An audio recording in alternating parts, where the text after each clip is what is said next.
I had decided this year I was going to maybe, try to do some things that made me feel a little bit uncomfortable, try to like push the envelope a little bit.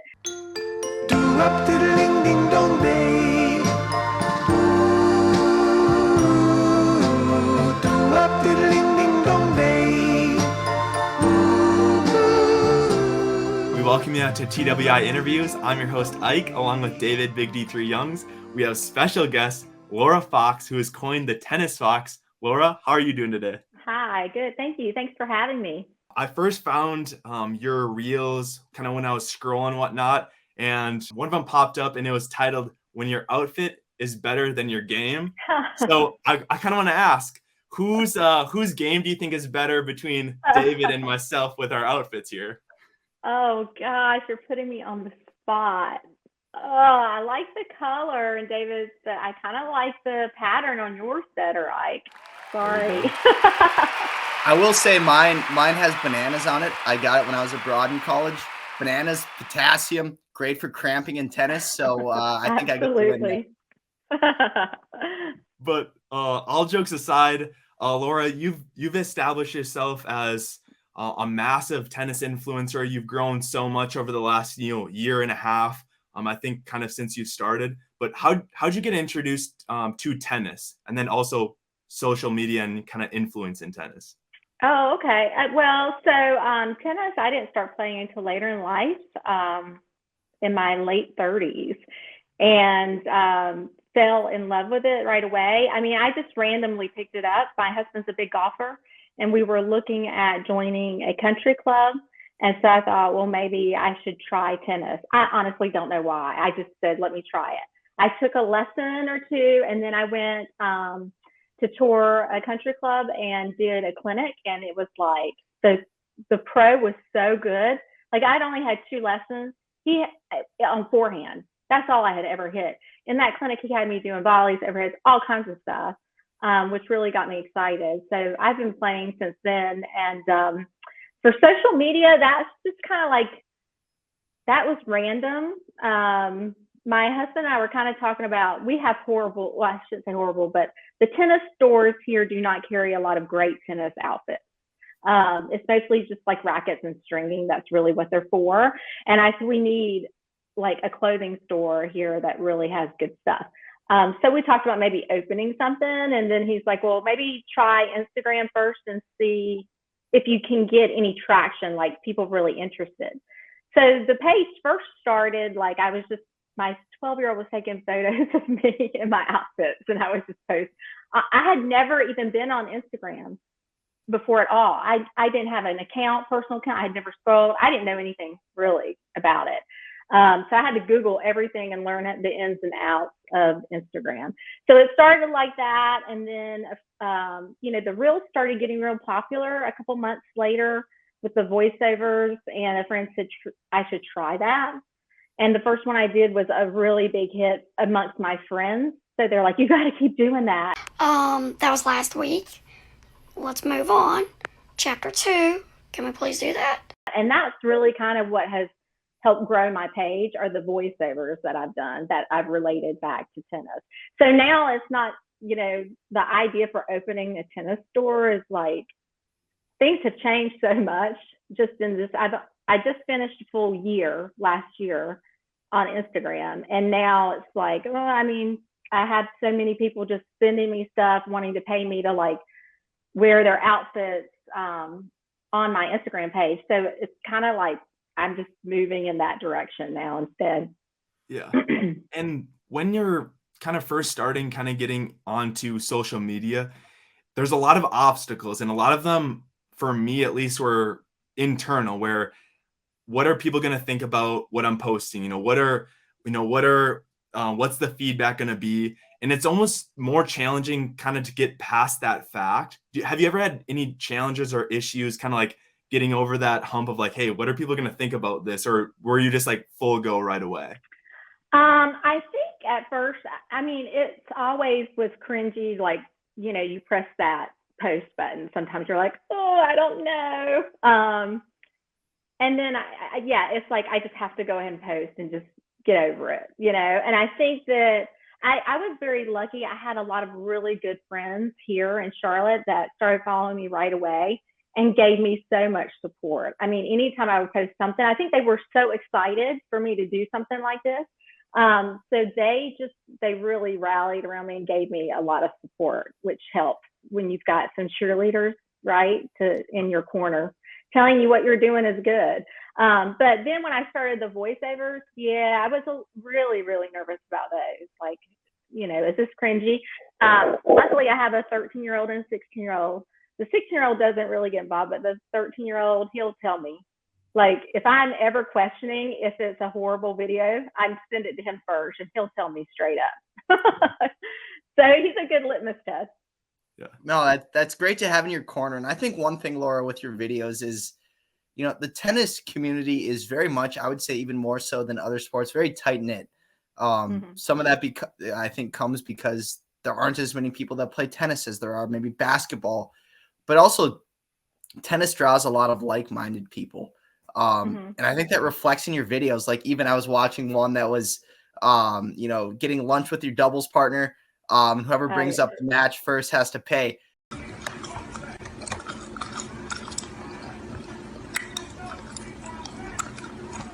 It's like, I mean, the number of times that Isaac and I can recall once we were actually getting food before we were playing a Pro-Am match against a former French Open champion. And we were like, let's just enjoy our meal. The match came up within 2 to 3 minutes. That's just, us tennis players are built different, I guess. But when it comes to social media and whatnot, the growth that you've had, I mean, you started in 2021. It's 2023. You've almost got 10,000 followers. Have a lot of those been tennis people? Have you gained some audience from outside of tennis? What is kind of your strategy? I think the majority of the people, well, I mean, I say that the appeal is to coaches, spectators, and players. So it's not just players. There's a lot of people who actually watch the sport but don't play. And they kind of find some of the reels, the reels that aren't so specific to certain things on the court. They really get a kick out of those reels too. A lot of people have said that they used to play and they were actually on a break. Somehow they found my page, and it's kind of like now they want to play again. It's kind of reminded them how much they enjoyed tennis. A lot of people like that are the ones who play college and they just needed a break. I think after, or maybe they did juniors and played in high school, and then again they just were burnt out and needed a break. But they're coming back to the sport. COVID kind of helped with that too. We were all bored to death, and tennis wound up being one of the only things you really could do safely. So I think that helped get more people involved too. But I don't really have a strategy in terms of like who I'm attracting. I'm making stuff about tennis. And it's something I love. I think that's cool. One thing that you brought up that I want to bring attention to is like the concept of that tennis player who maybe played for a while and then left the game and then came back. I think that there are a ton of tennis players, myself included, who can relate to that. And for you, you mentioned earlier, you didn't start tennis till later in life. I think that, how much of it is just like showcasing to people. Obviously, you mentioned you've got some deals with different companies and whatnot, but just shedding a positive light on what is truly a lifelong sport. Yeah. Well, my page is actually just, has I don't know if you've noticed or not, but it has such a kind of sarcastic tone to it. And it's, so I really bring up more of like the drama that we sometimes see on the court. So I got to be real with you guys. You look like f***ing clowns. Oh, I'm not f***ing kidding. We have all these shared experiences. Luckily, some of the drama stuff, if it happened every single time you played, we wouldn't love tennis. But it's those stories that we tend to talk about when we leave the court. Like, oh my God, over there, did you see that girl make that line call? And did you see how they were going back? Those little things. I really, that's what the bulk of my page is more, talking about those kind of shared experiences that we all really, the water cooler stuff, like it's what we go back and have lunch after, and that's what we really are talking about too, a lot. Of course, you also talk about how great you played if you had a good match. But it's always, tearing it apart and discussing it afterwards, what went on the court.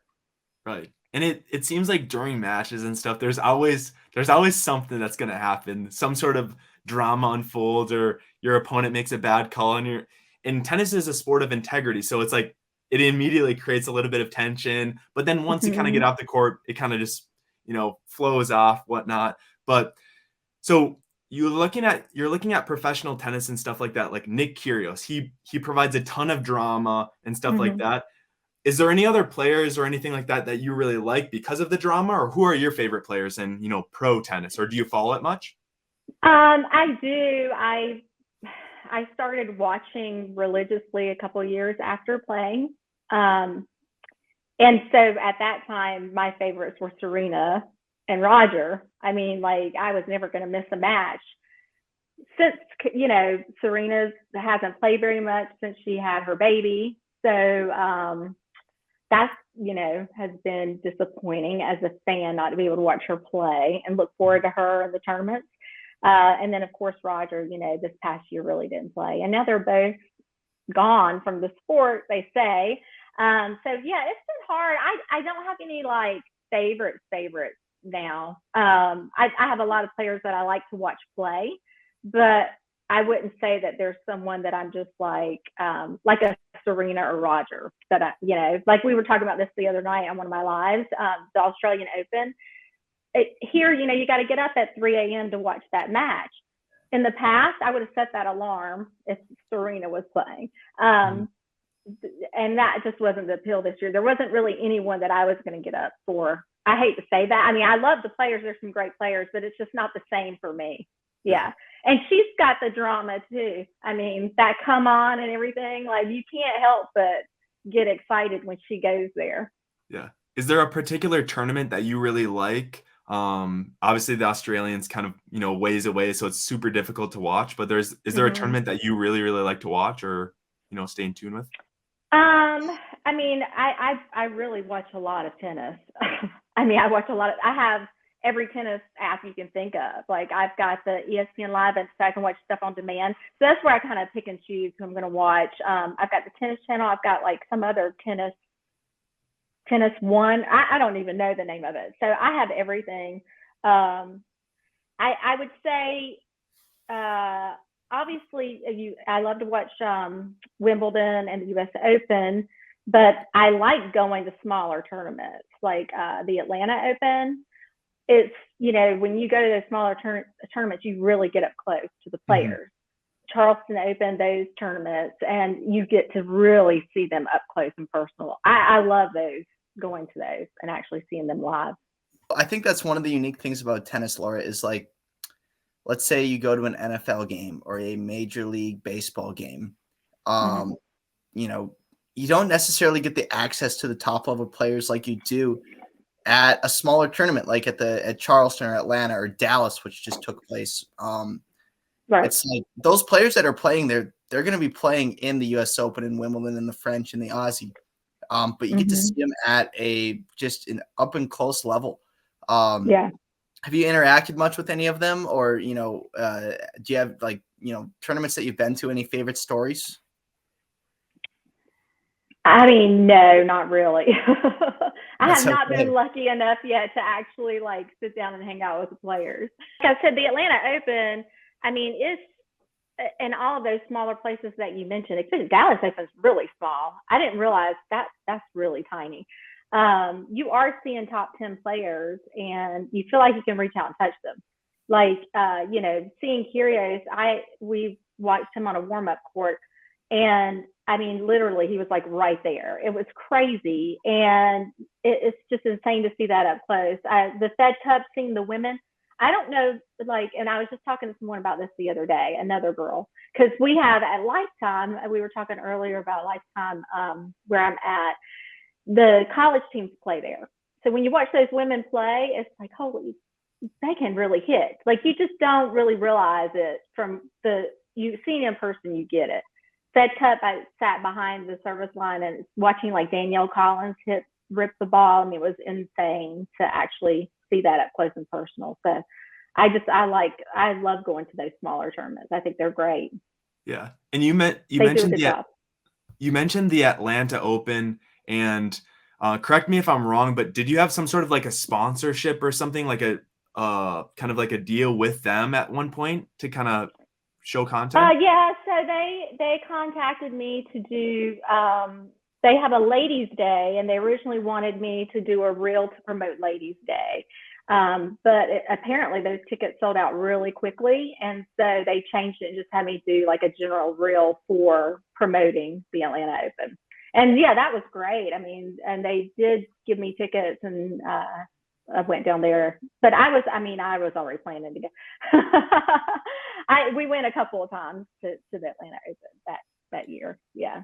So one thing that I've always been kind of intrigued by, especially with you, just because it seems like you have a lot of like these deals or like sponsorships types of things with Wilson and, the Atlanta Open with the reels. And then there's been a couple giveaways, and you've collaborated with other tennis influencers like Alex Chan Tennis. Mm-hmm. How do these sponsorships and kind of collaborations happen? Like how do they start? Well, for me, I've been really lucky.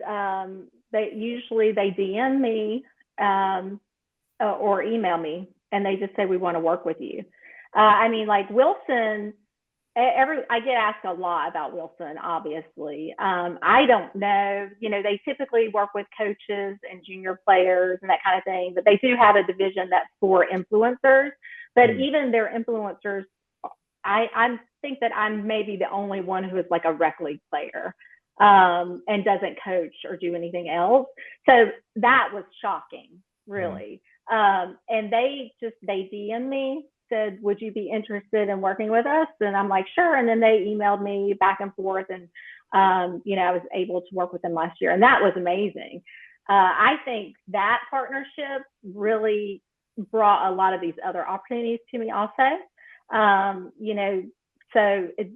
was phenomenal. But like I said, I have never asked them any questions about why they chose me or how they found me or anything. I'm just like, yes, I'll help you out, whatever you need. They've been a wonderful partner. Do you have a specific rep who you like kind of deal with Wilson, like a specific person, or is it like the Wilson, main, tennis brand DMing you? Well, it was the main tennis brand that Okay. DM'd me. And then they have people, I think their headquarters are in Chicago. And so they have a team that manages the influencers. Yeah. And it's really cool. And then I learned a lot about it because, there's Wilson tennis, and there's Wilson, and then there's Wilson football. There's all these different Wilsons. And when I went, they had me come to New York for the US Open and to play test the Ultra Racket. And when we were there, that was a collaboration of theirs with Wilson, the two different entities. So there were people there from Wilson and Wilson Tennis. So that was cool. Well, I tell you what, I read the blog the blog post that you wrote about that. I think last weekend I strung 6 different Ultra rackets.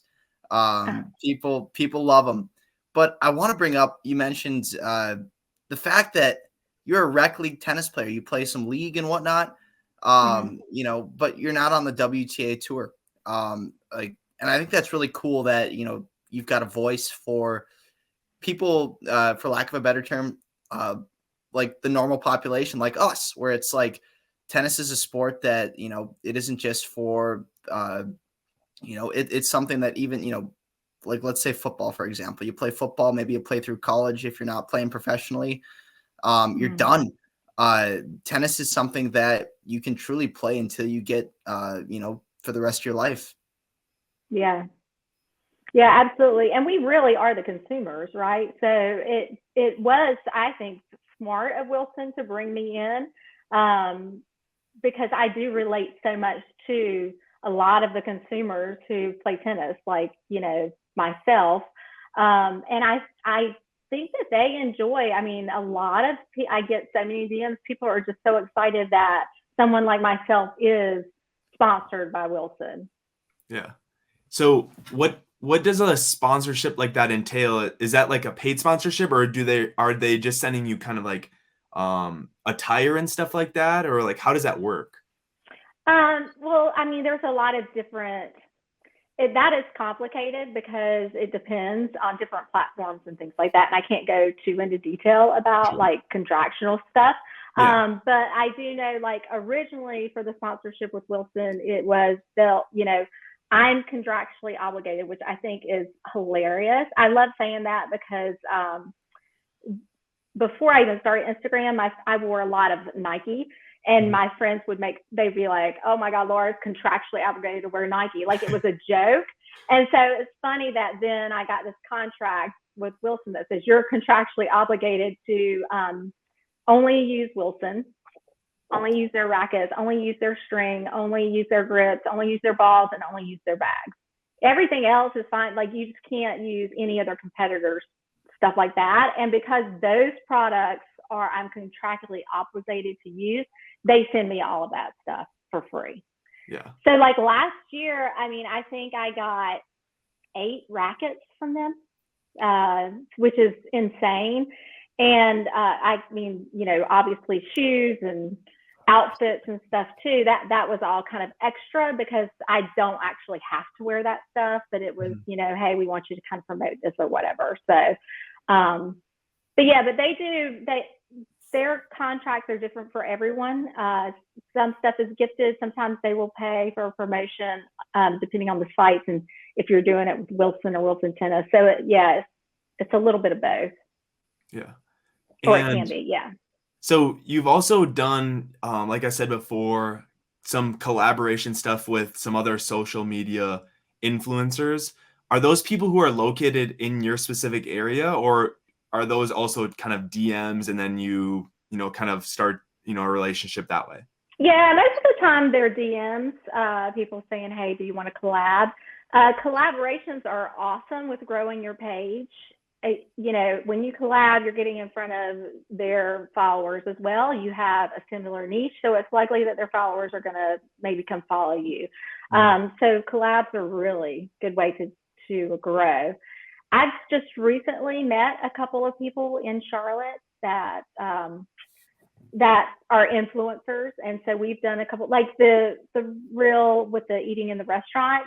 She happens to be a fitness influencer, and we met through tennis and decided, I was like, hey, I just saw this, we should do this. And she owns that restaurant too, so she had reached out for me to help promote the restaurant, and that was one of the giveaways. And then I came across this reel and was like, oh my God, we need to do this would be funny. So then we got together and met up and made that reel. But yeah, and then you probably saw recently, I did a collab with a very large influencer, IndoChamp. He has like 1 million followers. I don't know, did you guys see that one? I didn't see that one. Who is it? Okay, IndoChamp. He has 1 million followers. He is I guess he's a bodybuilder. He also, I guess. Oh, yeah. I saw him. Yeah. Yeah, so we did 2 collabs. He actually lives in New Jersey, but he is like I don't know if you call it a sponsored athlete, but he's like the head. He's involved with this other company, and that company reached out to me and said, we want to do a promotion. Like, we want you to promote our product. We want to get you an IndoChamp together. He's going to be in town. And so they made that happen. That was awesome. That was like really outside of my comfort zone. But I had decided this year I was going to maybe, try to do some things that made me feel a little bit uncomfortable, try to like push the envelope a little bit. He was wonderful to work with. That was insane. If you haven't seen the reels, you have to go see. There were no takes. We weren't doing things over and over again. There was like a quick walkthrough as to what was going to happen, and then boom, he was on. You can't do that stuff more than once, right? You got to get the take one time because it's like physical comedy, So, and that was fun. That was a lot of fun to do that. So just to make sure I'm on the same page, he was the one that would like ran over the tennis and like grabbed you or whatever. Yeah, that was when I first saw that, I'm like, this guy is committed to the bit, and I absolutely love it. Yeah, it was so hard to keep a straight face, and everyone's like, "Oh, weren't you scared?" I mean, no, because he's not like that. It's just his bit when the camera turns on. So it was funny. It was a lot of fun. Yeah. So where do you kind of want to leverage your style, your brand, your influence kind of like in the future here as kind of you continue on, into 2023 and beyond? Well, so this, obviously I've been thinking about 2023 and what I want to do. I do have some goals set for this year to add some different kind of entertainment and value to my page so that it's not just, funny reels. I've started doing more lives on my page with stringers and coaches, things like that, which I think is a good value. I think people love that, especially when you get good information that a lot of our players don't know, even, juniors and stuff like that. And then I've been getting asked to do trips. Like, I'm not a coach. I have to keep reminding people of that sometimes. I'm definitely not a coach. And if you see me hit, but a lot of people want to go and play tennis with me, which that would be so much fun. Let's do it. So I am looking into putting together some trips like that throughout the year where, I meet up with some of those followers and we do a weekend tennis trip. And there's some other things that I can't talk about. I don't want to give it away, but there's a couple other things that are going to be coming up this year that I think will be fun and that people will enjoy too. Yeah. Well, that's awesome. And we look forward to learning more about those, obviously, as you continue your journey. Laura, if you could look back to when you started playing tennis, to where you're at now, it's February of 2023. You've got all these cool opportunities. Is this something that you would have envisioned? Or when you reflect on that, what do you think? No, absolutely not. Like I said, I didn't even know Instagram. I didn't even have a page before I kind of started this thing, and that was crazy. So yeah, I would have never thought that it would have become what it is right now. And the amount of people that I've met now through Instagram is insane. You meet people through tennis. That's one of the things I loved about tennis too, not just the competitiveness and learning a new sport, but I met so many other women like myself. And we really have these lasting friendships. Like there are a lot of girls that I met at 37 that we are still good friends, go on trips together. And now it has progressed to like, no longer are we just talking tennis at lunch, it now has progressed into real friendships where we talk about other, our families. And we've been through, I've got friends that I met through tennis who've been through divorces and, lots of children and things like that. So that is what I think is really amazing about tennis are the friendships. And now that I'm on Instagram, it's just opened up a whole new world of meeting people, and like when I went to the US Open, it was so much fun to run into people that I have met through Instagram and not in real life. So it's not just making funny reels, making people laugh. It's also forming some of those connections with my followers. So that has been really rewarding as well. And I think you really hit it on the head there, because for me personally, that's the thing I like most about kind of my journey. I started in early 2022 with, creating tennis content. And my favorite thing is each week I get to spend some time with David. And then we also do a little bit of a comedy show, each week as well. But I get to talk with, 4 or 5 of my best friends each week. It brings us together. It's a way for us to kind of, talk and, kind of BS with one another. We brought on a new guy here in our new season, our season 2 here in 2023. So getting to know him and just, it brings people together. And I really, really like that. But I kind of want to maybe leave it just kind of with one more question before we kind of wrap up here.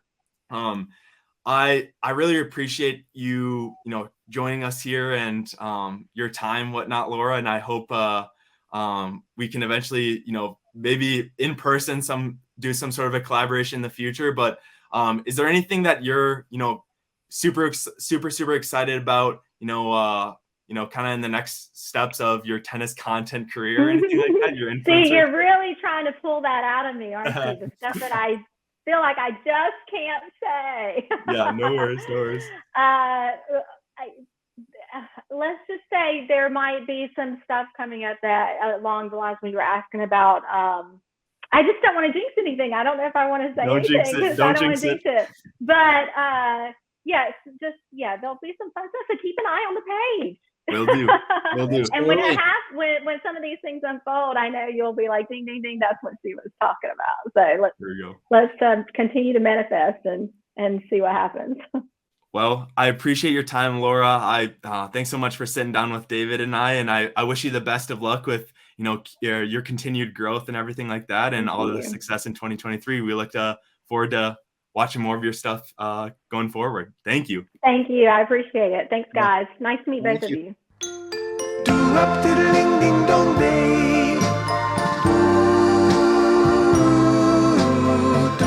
diddly